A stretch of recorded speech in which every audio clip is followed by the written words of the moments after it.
Harold Jenkins sat in his worn leather armchair, the one his wife Betty had always complained was too big for their living room.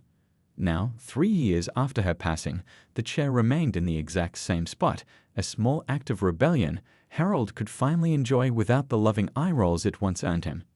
The evening news played on the television, though Harold wasn't really listening.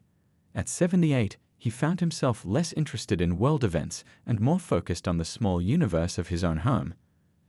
Outside, rain tapped against the windows of the house he'd owned for 42 years. The weather matched his mood, steady, quiet, a bit gloomy.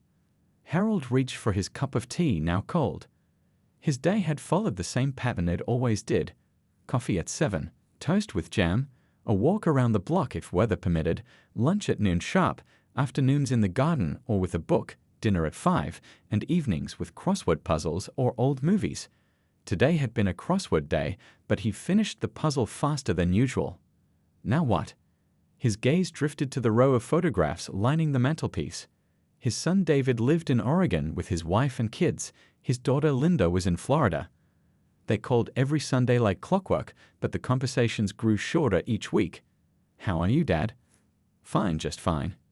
"Anything new?" "Not really." What was there to tell them? That he'd finally repotted the phone. That Mrs. Wilson from across the street had passed away last month, and he hadn't even known until he saw the for sale sign go up. The neighborhood had changed around him. When Harold and Betty first moved in, there were block parties and Christmas caroling. Kids played in the streets until dusk. Now, most houses contained strangers. Young couples who left early and came home late. College students who rented the Pattersons' old place and held loud gatherings on weekends. Harold knew none of their names. His refrigerator held enough food for one. His washer rarely ran at full capacity. The guest room had become a storage space. The dining table that once hosted Sunday family dinners now held stacks of mail and old newspapers he kept meaning to recycle. Harold pushed himself up from the chair with a grunt. His knees weren't what they used to be. He shuffled to the kitchen to rinse his teacup, peering out the window above the sink. The streetlights cast an orange glow on the wet pavement. Nobody was out in this weather, which suited him fine. Quiet was good. Quiet was safe. He dried the cup and placed it back in the cabinet, making sure it lined up perfectly with the others. Betty had always teased him about his need for order. "The world won't end if the cups don't match up," she'd say. But to Harold, there was comfort in knowing exactly where everything belonged. The clock on the wall read 8:15 p.m. Too early for bed, though that didn't stop him most nights. Sleep came less easily these days, so he'd learned to take it when it arrived. Harold considered his options. Another cup of tea, perhaps. Start that new mystery novel his daughter had sent for his birthday. He had time, nothing but time. As he reached for the kettle, a sharp knock at the front door made him freeze. Nobody visited Harold, especially not after dark, and definitely not in this rain. For a moment, he considered ignoring it. Probably someone with the wrong address. The knock came again, more insistent this time. Harold hesitated, his heart beating a little faster than he liked. The news was always telling stories about scammers targeting seniors. But what if someone needed help? What if it was an emergency? Cautiously, he made his way to the front door, turning on the porch light. Through the peephole, he could make out 2 figures huddled under the small overhang, trying to escape the downpour. Young women, from what he could tell. One with hair a color Harold had never seen on a person before. He stood there, hand on the doorknob, caught between curiosity and caution. In his younger days, he wouldn't have thought twice about helping strangers. When had he become so fearful? The knock came a 3rd time. Harold took a deep breath and opened the door just enough to see them properly, the security chains still in place. His quiet evening was about to become anything but ordinary. Harold opened the door, chain still fastened, and peered out at the 2 young women standing on his porch. They couldn't have been more than 25, both drenched from the rain. The taller one had hair dyed a bright purple color that reminded Harold of the lilacs that used to grow in his backyard. She wore a denim jacket covered in patches and pins, soaked through at the shoulders. The shorter girl had dark hair pulled back in a messy bun, a professional-looking camera hanging around her neck protected by a plastic cover. "Hi there," the purple-haired girl said, flashing a smile that revealed a small silver stud on the side of her nose. "I'm really sorry to bother you this late," but we're in a bit of a jam." Harold gripped the doorknob tighter. In his day, young folks didn't go around with purple hair and metal in their faces, but there was something earnest in her expression that made him pause. "What do you want?" he asked, voice gruffer than he intended. "I'm Maya," the taller one said. "And this is Zoe." She gestured to her friend, who gave a small wave. "Our car broke down about half a mile back, and both our phones are dead. We were hoping we could use your phone to call a tow truck." Zoe stepped forward, water dripping from her jacket. "We wouldn't ask if it wasn't an emergency. This rain is getting worse, and we've been walking for a while trying to find help." Harold looked past them to the street. The rain was coming down in sheets now, and the wind had picked up. He thought of all the warnings his children had given him about opening the door to strangers, about scams targeting older folks. But then again, what kind of scammers would be out in this weather? "Please," Maya said, hugging herself against the cold. "We just need to make a quick call." Harold sighed and closed the door. He heard a quiet "oh" from outside before he unhooked the chain and opened the door wider. "Come in, but stay on the mat. You're soaking wet," he said. The relief on their faces was immediate. They stepped inside, careful to remain on the welcome mat as instructed. Water pooled around their shoes. "The phone's in the kitchen," Harold said, leading the way. "Take off those wet jackets. Hang them on the coat rack there." The girls did as they were told, revealing t-shirts underneath, Maya's with the logo of a band Harold didn't recognize, Zoe's a plain navy blue. They followed him into the kitchen, leaving wet footprints on his clean floor. "Thank you so much, sir," Zoe said. "We really appreciate this." Harold pointed to the landline mounted on the wall. "Go ahead. There's a phone book in the drawer if you need it." Maya pulled out her wallet, fumbling with a soggy business card. "We'd have our mechanic's number. He's usually available late." While Maya made the call, Zoe stood awkwardly in the middle of the kitchen, her eyes scanning the room. Harold noticed her taking in the details, the ancient refrigerator covered in magnets, the wall calendar still showing last month, the small table set for one. "Nice place," she said, offering a smile. "Have you lived here long?" 42 years, Harold replied, watching Maya on the phone. Her face fell as she listened to whoever was on the other end. "That's amazing," Zoe said. "We're actually in the neighborhood working on a documentary about the area's history. We've been interviewing longtime residents about how things have changed." Maya hung up the phone with a sigh. "Bad news. Rick can't get out tonight. The storms caused some flooding on the main road, and he's got 3 calls ahead of us. Earliest he can get to our car is tomorrow morning." Harold frowned. This was not part of his plan for a quiet evening. "We can try calling a rideshare," Zoe suggested, though her expression wasn't hopeful. "If any are running in this weather." Maya bit her lip. "Do you know if there's a motel nearby? Walking distance, maybe." Harold knew the closest motel was 5 miles away, on the other side of town. These girls would be walking all night in the storm. He looked at their dripping hair, their hopeful expressions. Betty would have already been making them hot chocolate by now, setting up the guest room. She always had a soft spot for people in trouble. Against his better judgment, Harold heard himself say, "You can stay here tonight, just until your car's fixed." The words surprised him as much as they surprised the girls, their eyes widening in unison. Harold rummaged through the linen closet, pulling out dusty spare blankets and sheets that hadn't been used since his daughter's last visit 2 Christmases ago. His hands trembled slightly as he reached for the top shelf. What was he thinking, letting 2 strangers stay in his home? At his age, he should know better. "Can I help you with that?" Zoe appeared in the hallway, her camera now safely tucked away in a bag. "I've been managing on my own for 3 years," Harold said, perhaps a bit too sharply. "I think I can handle some blankets." Zoe took a small step back, and Harold immediately felt a pang of regret. Betty would have scolded him for being rude to a guest, stranger or not. "Sorry," he mumbled, handing her the stack of linens. "Guest room's down the hall. It's not much, but it's clean. One of you will have to take the couch." "The couch is fine for me," Maya called from the living room, where she was looking at the photographs on Harold's mantelpiece. "I can sleep anywhere."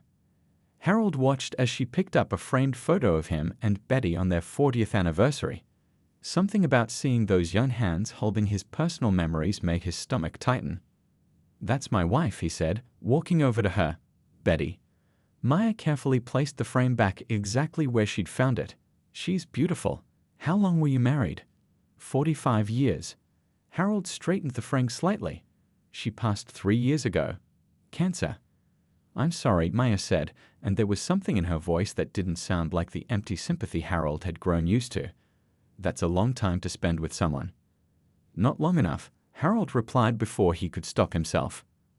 An awkward silence fell over the room, broken only by the sound of rain against the windows and Zoe making up the guest bed down the hall. So, Harold said, clearing his throat, you mentioned something about a documentary. Maya's face brightened. Yes, we're film students at the State University. For our final project, we're documenting the history of this neighborhood before. She paused, seemingly searching for the right words. Before it all changes, Harold finished for her. Been changing for years now. Exactly. Maya nodded enthusiastically. We've been interviewing longtime residents, collecting stories about how things used to be. The community, the buildings, the people. It's fascinating how much history can exist in just a few blocks. Harold felt something stir inside him, interest perhaps. It had been a while since he felt that. We've got tea, Zoe announced, coming into the living room with 3 mugs balanced carefully in her hands. Hope you don't mind, Mr. Jenkins. I found the kettle and thought we could all use something warm. Harold accepted the mug with a nod of thanks.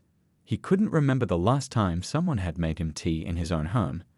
The guest room is all set up, Zoe continued, sitting cross-legged on the floor by the coffee table.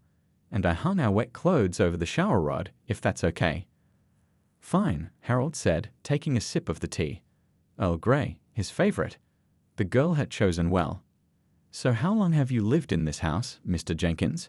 Zoe asked, pulling a small notebook from her bag. Told you already. 42 years. He settled into his armchair, the leather creaking familiarly beneath him. That's incredible, Maya said, curling up on one end of the couch with her mug. You must have seen so many changes. Too many to count, Harold admitted. When we moved in, this was the edge of town. Now look at it. All built up. That shopping center down the road used to be Johnson's farm. Used to buy fresh eggs there every Sunday. What was the neighborhood like back then? Zoe had a pen poised over her notebook, her expression genuinely interested. Harold found himself talking about things he hadn't thought about in years. The corner store where kids would buy penny candy, the summer block parties with grills set up in driveways, the time the whole street came together to search for the Wilsons' missing dog. To his surprise, the girls asked thoughtful questions, laughing at his stories and shaking their heads at how different things had been. They didn't check their phones or glance at the clock. They just listened. Before he knew it, Harold had been talking for over an hour. His tea was cold in his mug, and the rain had softened to a gentle patter against the windows. I'm keeping you girls up, he said suddenly, noticing the time. You should get some rest. Just one more story? Maya asked, her eyes bright with interest. Please? What about that scar on your hand? Looks like there's a story there. Harold glanced down at the jagged white line across his knuckles, a memory from decades ago. He looked up at their expectant faces and felt something he hadn't felt in a long time, like his stories mattered. Well, he began, settling back in his chair. It was the summer of '69. Sunlight streamed through the kitchen window as Harold flipped pancakes on the stove. He hadn't made breakfast for anyone but himself in years, yet here he was, mixing batter and brewing coffee like it was the most natural thing in the world. The smell of butter and maple syrup filled the kitchen, taking him back to Sunday mornings when his kids were young and the house was full of noise and life. A floorboard creaked behind him. He turned to see Zoe standing in the doorway, hair tousled from sleep, camera already in hand. Something smells amazing, she said, stifling a yawn. Just pancakes, Harold shrugged, sliding another golden disc onto the growing stack. Nothing fancy. Are you kidding? Homemade pancakes are the best thing ever, Zoe replied with genuine enthusiasm. She held up her camera. Do you mind if I? Harold frowned. You want to take pictures of pancakes? Not just the pancakes. The kitchen, the light coming through the window, you cooking. It's a beautiful morning moment. Before Harold could object, Maya appeared, looking surprisingly fresh despite having slept on the couch. Her purple hair was pulled into a messy bun, revealing dark roots underneath. "The mechanic called," she said, holding up her now-charged phone. "He's at our car now, but it's worse than he thought. Water damage in the electrical system. Won't be fixed until this afternoon at the earliest." Harold flipped another pancake, feeling a mix of annoyance and something else he couldn't quite name. "So you're stuck here all day," he stated flatly. Maya's face fell. "We can call a taxi or something. We don't want to impose." Harold glanced at the stack of pancakes he'd made, enough to feed a family of 5. Why had he made so many? Force of habit from when the kids were young, he supposed. "Eat your breakfast first," he said gruffly. "No sense in letting good food go to waste." The girls sat at his small kitchen table while he brought over plates and the tower of pancakes. For a few minutes, they ate in comfortable silence. Harold couldn't help but notice how they both closed their eyes in appreciation at the first bite. "These are incredible," Maya said, reaching for the syrup. "My grandmother used to make pancakes like this. What's your secret?" "No secret. Just butter in the pan and don't flip them too early." Zoe set down her fork, expression suddenly serious. "Mr. Jenkins, we've been thinking about our documentary." Harold raised an eyebrow, mouth full of pancake. "We've been interviewing people all around the neighborhood, but nobody has lived here as long as you have," she continued. "The stories you told us last night about how things used to be, about the community that once existed here. That's exactly what our film is trying to capture." Maya leaned forward eagerly. "We'd like you to be part of our documentary, not just one interview, but a central figure. Someone whose perspective guides the viewer through the neighborhood's transformation."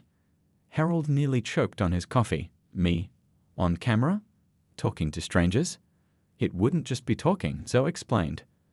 "We'd love to film you revisiting important places in the neighborhood, sharing memories, maybe even reconnecting with other longtime residents. Plus, there's this community event next weekend," Maya added. "The old cinema on Main Street is being torn down for a new apartment complex. They're having one final screening before demolition. We want to capture people's reactions, their memories of the place." Harold set down his fork. "The Grand Theater. That's where he'd taken Betty on their first date back in 1962. They'd seen To Kill a Mockingbird and shared a box of chocolate-covered raisins. He hadn't been back in years, couldn't bear to after she died. "This is crazy," he muttered. "I'm an old man who barely leaves the house. Nobody wants to hear my stories." "That's where you're wrong," Maya said firmly. "Your stories are exactly what people need to hear. Before they're gone forever, just like the theater." Zoe pulled out her notebook. "We've mapped out a rough plan for the next few weeks. It would involve some interviews here at your home, walking tours of the neighborhood, maybe visiting the local historical society." Harold looked at their excited faces, then down at his half-eaten breakfast. These girls were asking him to step back into a world he'd retreated from, to revisit places filled with memories of Betty, to talk to people he'd been avoiding for years. "I don't think so," he said finally, pushing his plate away. "I'm not the right person for this. You need someone who's still part of things. Not me." The disappointment on their faces was immediate and unmistakable. But beneath their enthusiasm, Harold could see something else. A genuine belief that his perspective mattered. When was the last time anyone had made him feel that way? The mechanic's van would arrive in a few hours, and these wild girls with their wild ideas would be gone. Life would return to normal, quiet, predictable, safe. So why did that thought suddenly make him feel so empty? The house felt too quiet after Maya and Zoe left that afternoon. Harold found himself wandering from room to room, straightening things that didn't need straightening. He picked up the blanket Maya had folded neatly on the couch, then put it back down exactly as she'd left it.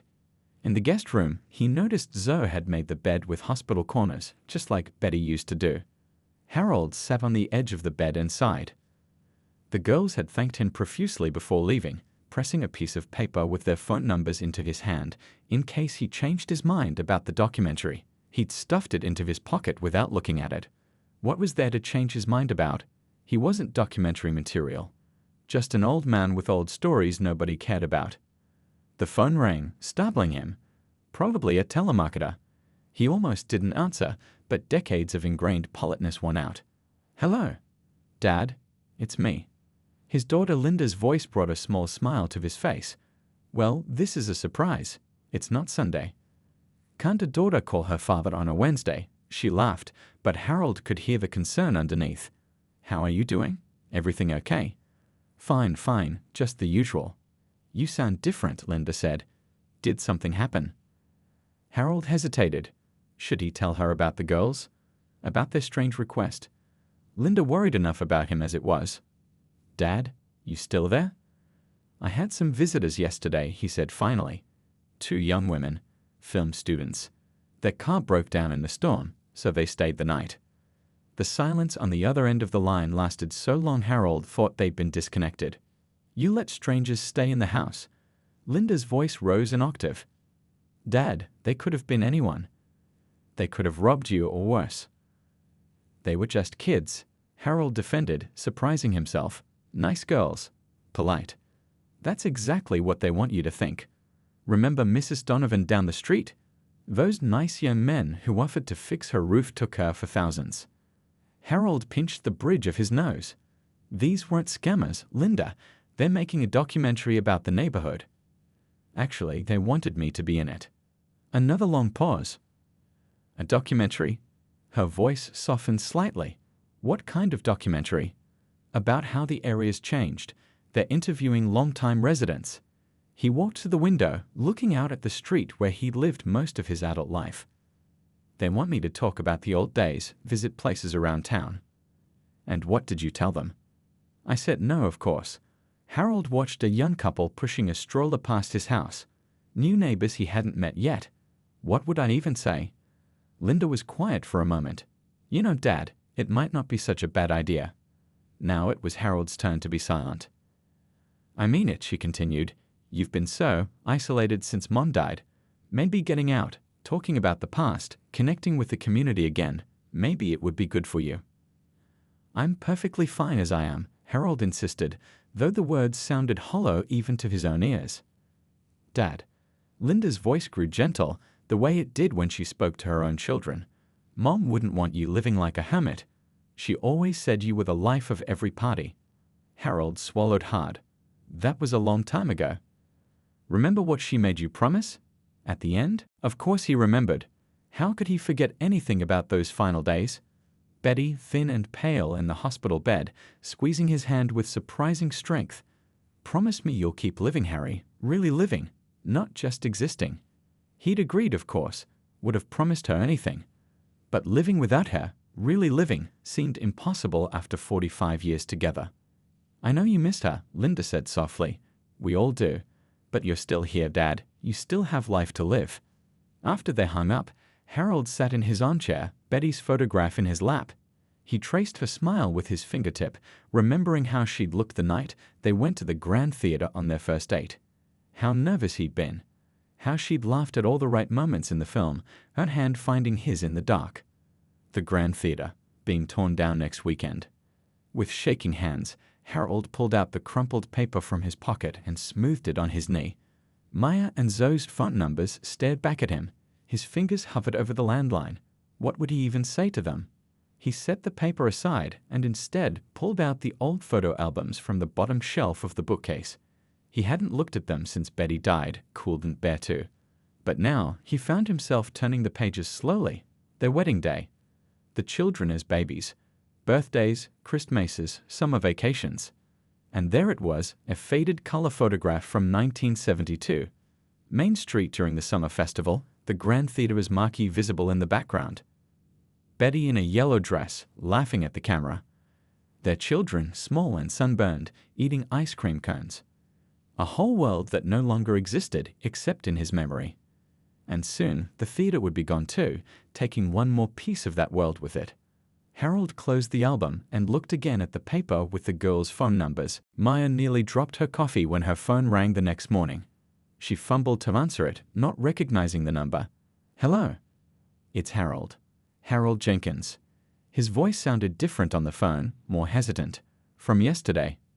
Mr. Jenkins. Maya's face lit up. She waved frantically at Zoe across the coffee shop, mouthing, "It's him." "I'm so glad you called." "About your documentary," he said slowly. "I've been thinking." 10 minutes later, Maya ended the call and slid into the booth across from Zoe, her eyes wide with excitement. He said yes, she whispered, as if speaking too loudly might change Harold's mind. He actually said yes. Harold stood on his front porch 3 days later, watching Maya and Zoe unload equipment from their newly repaired car. His stomach churned with doubt. What had he gotten himself into? Just a little interview today, Mr. Jenkins, Zoe assured him, setting up a tripod in his living room. Nothing fancy, we'll just chat like we did the other night. But it wasn't the same. The camera's eye made him self-conscious. The lights they'd set up made his living room too warm. The questions, though gentle, forced him to think about things he'd spent years trying to forget. How would you describe this neighborhood when you first moved in? Maya asked from behind the camera. Harold shifted in his armchair. It was alive, he said finally. People knew each other, looked out for each other. And what changed? The question hung in the air. Harold looked around his living room, at the photos of people long gone or grown up, at the faded wallpaper Betty had picked out in 1985. Everything, he said softly, and nothing. That's the funny thing about change. You don't notice it happening until suddenly, one day, you look around and nothing's familiar anymore. By the end of the afternoon, Harold had surprised himself with how much he'd shared. Stories poured out of him, some he hadn't thought about in decades. The time the whole block lost power during the blizzard of '78, and everyone gathered at the Thompsons' house because they had a wood stove. The summer, the neighborhood kids built a massive treehouse in the old oak that used to stand in the park. The 4th of July parades, the block parties, the Christmas caroling. That was amazing, Maya said when they'd finished, reviewing footage on her small camera screen. You're a natural, Mr. Jenkins. Harold snorted. Hardly. I mean it, she insisted. The way you describe things, it's like we can see it happening. That's a gift. What's next? Harold found himself asking, surprising himself again. A week ago, he'd never have imagined being interested in something like this. Zoe consulted her notebook. Well, tomorrow we thought we might walk around the neighborhood. Film you revisiting some of the places you've mentioned. Harold's chest tightened. He hadn't been further than the corner grocery store in months. I don't know about that, he began. Just a short walk, Maya promised. And if it gets to be too much, we'll come right back. The next day dawned bright and cool. Harold put on a button-up shirt and his good sweater. He even polished his walking shoes, something Betty would have approved of. The girls arrived promptly at 10, full of energy and ideas. Zoe had a smaller camera today, one she could carry as they walked. Ready for your neighborhood tour, Mr. Jenkins? Maya asked brightly. No, he wasn't ready, but he found himself nodding anyway. They started slow, just to the end of his street. Harold pointed out houses, naming families who'd lived there decades ago. The Peversons had that corner house for 30 years. Their daughter played the piano. You could hear it all the way down the block on summer evenings when the windows were open. As they turned the corner, Harold tensed. Everything looked different. The old pharmacy was now a trendy coffee shop. The hardware store where he'd bought tools for 40 years was a boutique selling candles and soaps. You okay? Maya asked quietly, noticing his expression. It's just different, he said. But as they continued walking, Harold began to see past what had changed to what remained. The big oak tree on Pine Street was still standing. The stone wall around the old church was the same one he'd helped repair after a storm in 1983. And people, that was the biggest surprise. Mrs. Chen from the laundromat waved when she saw him. Harold Jenkins, where have you been hiding? The mailman Tom called out a greeting. Thought you'd moved away. Good to see you out and about.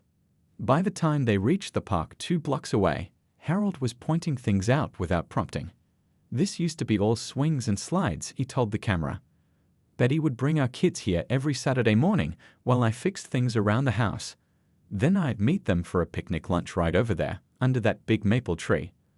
Zoe captured it all, his words, his expressions, the way his hands moved when he got excited about a memory. For the first time in years, Harold felt like he was truly seeing his neighborhood, not just passing through it. And for the first time in years, his neighborhood was seeing him too. 6 months had passed since that rainy night when 2 strangers knocked on Harold's door. The calendar on his kitchen wall was no longer stuck on last month. Maya had gotten into the habit of flipping it for him whenever she noticed it was outdated.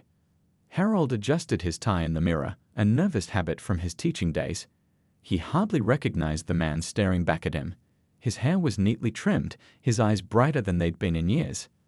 Linda had even commented on it during her last visit. "Dad, you look 10 years younger." "Mr. Jenkins, the car's here," Zoe called from outside. Tonight was the big night, the premiere of their documentary at the community center. Remembering Oakwood. A Neighborhood Story was the title they'd finally settled on. Harold had seen bits and pieces during the editing process, but never the whole thing. Part of him was terrified to watch himself on screen. What if he looked foolish? What if people laughed at the old man rambling about the good old days? He grabbed his jacket and headed for the door, pausing to touch Betty's photograph on the mantel. "Wish you were here for this," he whispered. The community center parking lot was full when they arrived. Harold's heart hammered in his chest. "There are so many people," he murmured. "It's a good turnout," Maya agreed, her purple hair now faded to a soft lavender and cut into a stylish bob. She'd gotten a job at the local museum since finishing school, working in their archive department. Everyone wants to see the neighborhood's biggest star. Harold snorted. "Now you're just being silly." Inside, people milled about a makeshift reception area. Harold was stunned to see photographs from the documentary displayed on easels around the room. Images of old buildings, newspaper clippings, and candid shots of neighborhood residents, himself included. In one photo, he was laughing with Mrs. Chen from the laundromat, his face crinkled with joy. Harold Jenkins. A hand clapped him on the shoulder. It was Tom the mailman, accompanied by his wife. "Can't wait to see this film. My kids don't believe me when I tell them about the old bowling alley that used to be where the fitness center is now." More people approached, some Harold knew, others strangers who'd heard about the documentary. Young couples curious about their neighborhood's history. Older residents eager to reminisce. Even the mayor had shown up, apparently interested in the project as part of a neighborhood preservation initiative. 5 minutes till showtime, Zoe announced, ushering people toward the main room, where rows of chairs faced a large screen. "Harold, you are sitting with us in the front row." Maya squeezed his arm. "Nervous?" "Terrified," he admitted. "Don't be. Just wait till you see how it turned out." The lights dimmed and a hush fell over the audience. Harold's breath caught as the first images appeared. Aerial footage of their neighborhood, slowly transitioning from modern day back to historical photos from the 1960s when he and Betty first moved in. And then there he was on screen, sitting in his armchair, looking directly at the camera. "When we first came to Oakwood," Screen Harold said, "it felt like we'd found a little piece of heaven." The film wove together Harold's stories with those of other longtime residents, spliced with historical footage and photographs. There was the Grand Theater, looking just as Harold remembered it from his first date with Betty. There was Johnson's farm, the old swimming pool, the corner store where kids once bought penny candy. But what struck Harold most wasn't the places, it was the people. The film captured connections. Old neighbors reuniting after years, newcomers learning about community traditions, children wide-eyed as elders shared tales of the neighborhood's past. About halfway through, the film showed Harold standing outside his house with a group of young families who'd recently moved to the street. He was describing the block parties they used to hold every summer. "We'd all bring food, set up tables right in the middle of the road," Screen Harold explained. Everybody knew everybody back then. The scene cut to Maya asking, "Do you think something like that could happen again?" Screen Harold paused thoughtfully. "Well, why not? The people are different, but people still need community. Always will." The next sequence showed Harold handing out flyers, talking to neighbors new and old. Then, a time lapse of his street transforming as tables appeared, grills were wheeled out, and people gathered. A new block party, happening in real time. Harold remembered that day clearly. 26 people had shown up, a far cry from the parties of the old days, but a start. They'd shared food and stories late into the evening. 2 of the young couples had children now in the same school where Harold had once taught. The connections were different, but they were real. As the credits rolled, Harold felt a dampness on his cheeks. Maya reached over and squeezed his hand. "So," she whispered, "what did you think?" Harold couldn't find the words. How could he explain what they'd given him? Not just a documentary, but a way back into the world. A reminder that even as things changed, life continued. That his stories, his life, mattered. "I think," he said finally, "Betty would have loved it." The lights came up, and the audience erupted in applause.